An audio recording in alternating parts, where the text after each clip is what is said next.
going to go into scripture. We're going to go into John 19. So everybody can flip open their new Bibles, which was donated by Give the Word. So I always want to give props to them. The soldiers wove a crown of thorns and put it on his head. And they put a purple robe on him. "Hail, King of the Jews," they mocked as they slapped him across the face. Pilate went outside again and said to the people, "I am going to bring them out to you, but understand clearly that I find him not guilty." Then Jesus came out wearing the crown of thorns and the purple robe. And Pilate said, "Look, here is the man." When they saw him, the leading priests, the temple guards, began shouting, "Crucify him!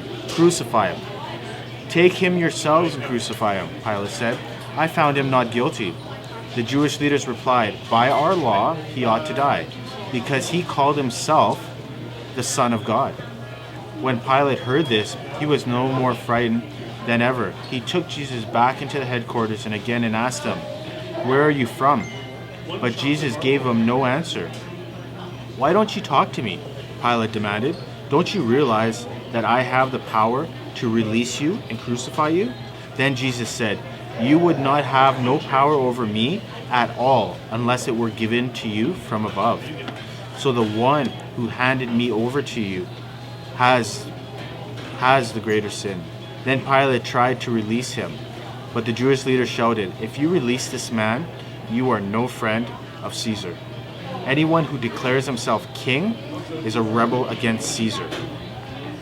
When they said this, Pilate brought Jesus out to them again. Then Pilate sat down on the judgment seat on the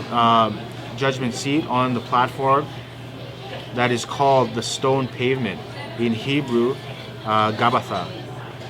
It was now about noon on the day of preparation for the Passover. And Pilate said to the people, "Look, here is your king." "Away with him," they yelled. "Away with him. Crucify him." "What? Crucify your king?" Pilate asked. "We have no king but Caesar." The leading priest shouted back. Then Pilate turned Jesus over to him to be crucified. So, the crucifixion. So they took Jesus away carrying the cross by himself. He went to a place called a place of the skull. In Hebrew, Golgotha.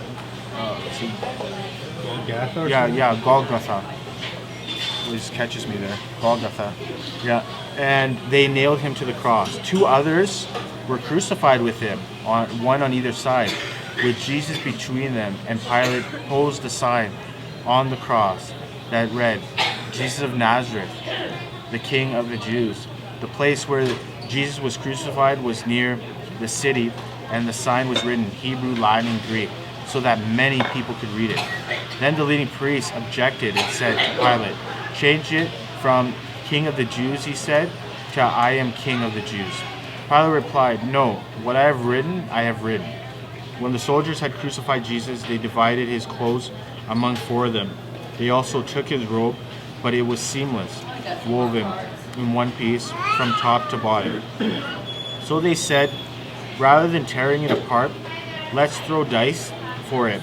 This fulfilled the scripture that says, "They divided my garments among themselves and threw dice for my clothing." So that is what they did.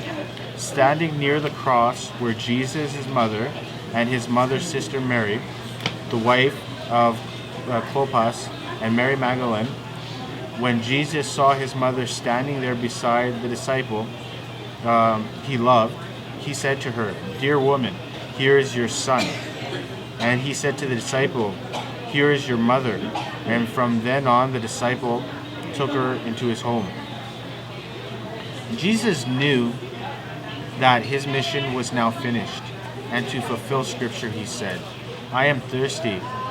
A jar of sour wine was sitting there, so they soaked a sponge in it, but on a hyssop branch held it up to his lips. When Jesus had tasted it, he said, "It is finished."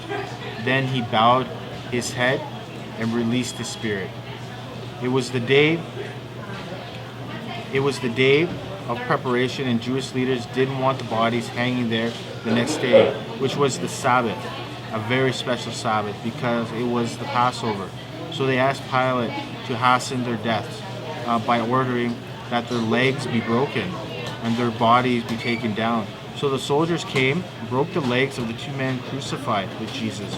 But when they came to Jesus, they saw he had already dead, so they didn't break his legs. One of the soldiers, however, pierced his side with a spear, and immediately blood and water flowed out. This report is from an eyewitness giving an accurate account. He speaks the truth so that you may continue to believe. These things happened in fulfillment of the scriptures that say, "Not one of his bones will be broken," and they will look on the one they pierced.